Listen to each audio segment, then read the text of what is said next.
semakin subur dan sehat. Lama tidak berjumpa dengan demi Jalaras Indonesia.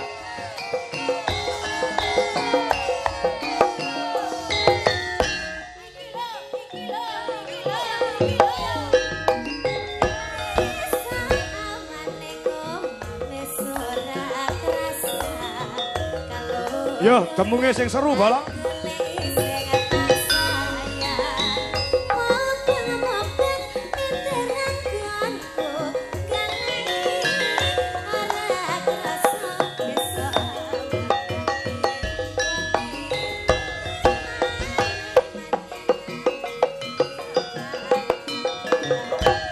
Kedua Garang Samboyogo.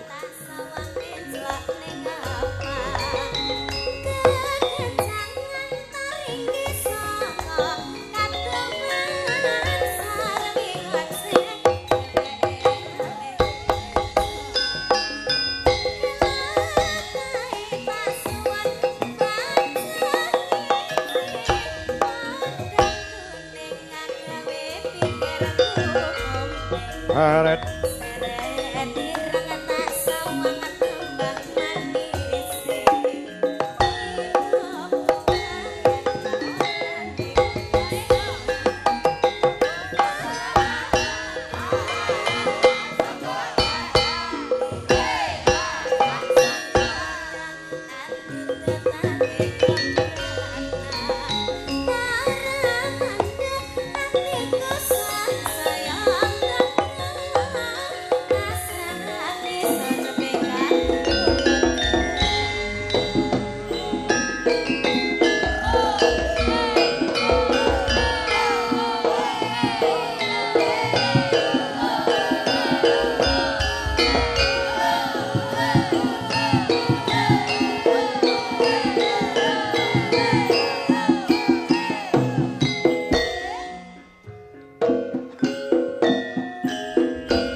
Sing tampil sik dhewe iki mau tak spesialke anakku wedok sing suwe ora ketemu, genduk Niken Salindri.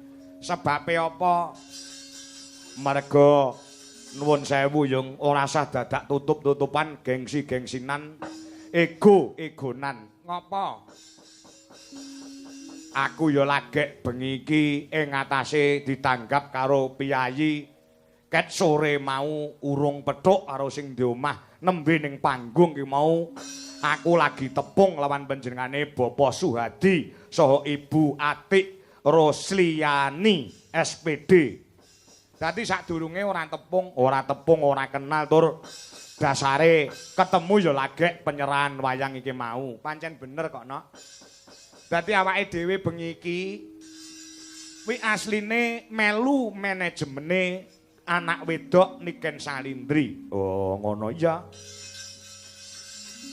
Dadi ora sah dadak. Oh, tenan.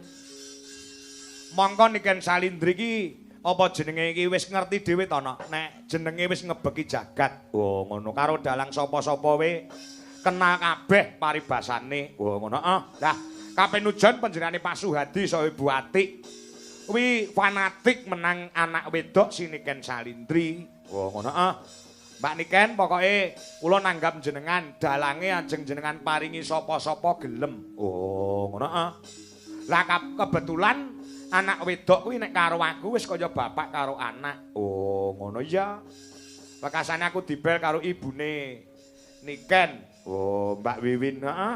Pak, napa saged tanggal 12 Juni wayangan wonten ing Laladan Babatan Kecamatan Pangkur Kabupaten Ngawi. Wis saged Mbak niki isih kosong. Oh ngono heeh. Pinten Pak? Dadi aku ki nyang-nyangan regoe karo Pak ora karo Pak Suhadi lho. Oh ngono heeh. Ya karo mboke Niken kuwi. Oh ya pun to Mbak. Mriku entene pinten? Oh ya nyatane alhamdulillah Nok bengi iki iso kasembadan iso kelakon. Oh ngono awake dhewe nderekke anak wedok. Wo mongko pemarep golek dalang sing nom-nom, sing cakrak-cakrak, sing ganteng-ganteng ya akeh. Ngopo kok golek dalang kok wis tuwek. Oh ngono. Ya bot-bote ana hubungane bapak karo anak kuwi mau mergo Niken Salindri iki ket cilik mbiyen ket SD wis kulino sepanggung kelawan awake dhewe. Lah iya matur sembah nuwun. Anak wedok matur sembah nuwun panjenengan Pak Suhadi. Ya heeh. So Ibu Atik Rosliani. Oh, ngono asma Kinarya Japa, Pak Suhadi. Heeh. Ngono ya ya heeh. Nadyanto aku nembe sak klebatan pinanggih ketemu kelawan jenenge Pak Suhadi, nitik saka jenenge wis terbukti, Nduk. Oh, Suhadi. Su ki tegese sugiye ora dienggo dhewe ning sugiye kanggo masyarakat. Terbukti pada malam hari ini gelar wayang kulit dalang anom Dwi Jokangko dan Niken Salindri iso ngrawuhne warga masyarakat ana ing Babatan. Mula tepuk tangan buat Pak Suhadi sak keluarga. Kaya ngono ya ya heeh. Su ki tegese sugiye ora dienggo dhewe, ora dienggo dhewe. Dienggo nyenengke kelawan tangga teparo, dienggo nyenengke kelawan para kabeh pendemen budaya. Dasare duwe gawe ngunduh manten telung bengi tontonan ramandeg. Oh ngono Bengi kae campur sari. Oh ngono Mau bengi ya campur sari, bengi iki minangka puncak acara wayangan. Oh ngono Selain gawe senenge wong liya utawa dana rasa, lawan kabeh para warga masyarakat juga berbagi rejeki. Oh ngono Aku mau ketemu karo panitia. Panitia Pak Kangko saestu Pak niki wah sing dodol niku kuwatah. Lah iki berarti panjenengane Pak Suhadi juga menghidupkan UMKM. Nyatane sing dodol ya pirang-pirang, tur racake ya kerejeken kabeh. Oh, ngono ya yang iya. Luar biasa, sing dodol ya melu laris. Aku pumpung arang-arang sowan ning nggon Pangkur, daerah Pangkur no. Oh ngono Iki jane rahasia, ning gandeng aku tresno karo wong kene. Iki tak tokne rahasiane. Ngopo? Perkara wong dodol supaya dagangan cepet entek. Kuwi asine aku duwe elmune. Nyatane aku dadi dalang ya alhamdulillah rapate iso leren. Oh, ngono Ana ngelmune nggo dodol apa wae supaya dagangane cepet entek, cepet laris. Ana posone utawa tirakate diposoni 7 Senin, 7 Kemis ora entuk pedhot. dodol apa wae bakale cepet entek dagangane. Heeh. Nalika ngeler dagangan apa wae, wi gedhuk lemah ping 3, maca bismillahirrahmanirrahim ping 3. Wekasane kuwi diwacane surat Al-Fatihah ping 3, wekasane maca mantra Jawa, Semar dasar gareng eneng Petruk celuk-celuk, sing dodol Sri Kandi sing nukoni Janaka. Kuwi anggere kulakane 1000 lek ngedol 500-an, cepet entek dagangane. Wah, lah kuwi ngejak kere nek kuwi. Banyolane ngono, Nduk. Wah, ngono. Ya. Perkara rezeki ki enek sing natur, wis enek sing nata. Heeh. Ora beda penjenengane Pak Suhadi. Dulu juga pernah penjenengane iki rekoso no. Oh, pernah rekoso. Iya. Nek ora kleru tahun 2018 2019. Oh, ngono iya. Panjenengan yo pernah rekoso. Mula gandeng mulai tahun 2021 nganti sakyahene diwenehi rejeki saka Gusti Allah sing turah-turah mblawah sing kaya ngene iki ngiras pantes syukuran kangge srana nyenengke wong pirang-pirang dalam rangka ngunduh temanten. Oh, ngono ah. Kowe kok ngerti panjenengane Pak Suhadi mbiyen yo tau rekoso. Ngerti. Aku mau sore jagongan karo Pak Marsis mantan lurah Babatan. Aku diceritani beliaunya iki pancen yo piyayi sing tanggung jawab, piyayi sing cokat cakut rengginas trampil, ya ora kendho ning kenceng semangate. Wah, ngono ya. Wah, luar biasa ya, luar biasa kena nggih contoh. Ya jal wayangan kaya ngene entek pirang atus yuta no. Oh, ngono iya. Urung dek ingi campur sari, nggih inginane ya campur sari. Ya. Dadi su ki digawe sugihe ora dinggo dhewe ning sugihe kanggo sono nyenengke wong pirang-pirang. Pedomane Pak Suhadi.